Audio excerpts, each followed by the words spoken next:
Irish and Celtic folklore, this invisible route is traveled by the 𝒔, people of the fairy mounds. From ancient burial grounds to sacred lands or crystalline springs, these paths, these unwavering paths, were believed to connect sacred places.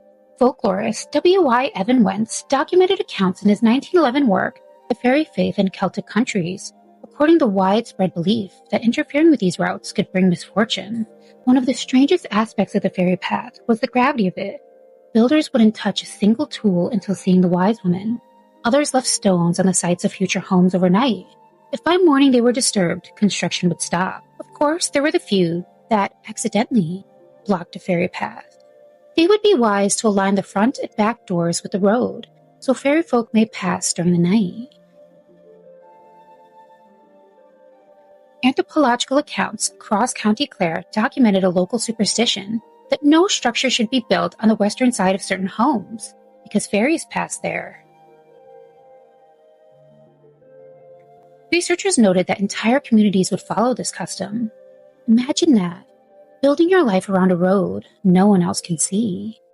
Until about 10 days ago, the men building the main road between Downpatrick and Ballynahinch found themselves in difficulties here at Annacloy, because you see, the site of the proposed road ran across exactly the emplacement of a celebrated fairy thorn. Well, their problems and the fairy thorn disappeared overnight, you might say. And I wonder what the people in Annacloy think of this loss.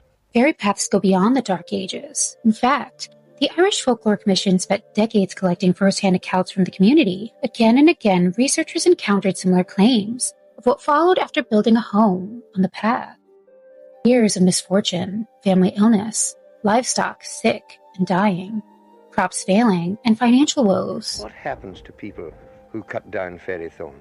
Well, apparently this man has got a bad strain. Strained himself so badly that he's dead now. And since the fairy thorn, since he removed the fairy thorn. Not to mention the footsteps, the knocks, dampened music carried on the wind, and faint laughter from sleeping hills.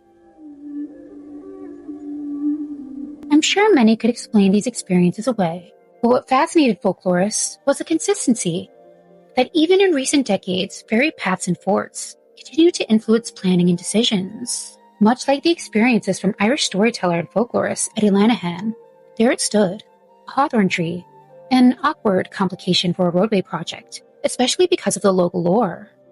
That the tree, this one, was a meeting place for fairy hosts, traveling between the provinces. And whether you believe in fairies or not, the belief continues to shape the Emerald Isle.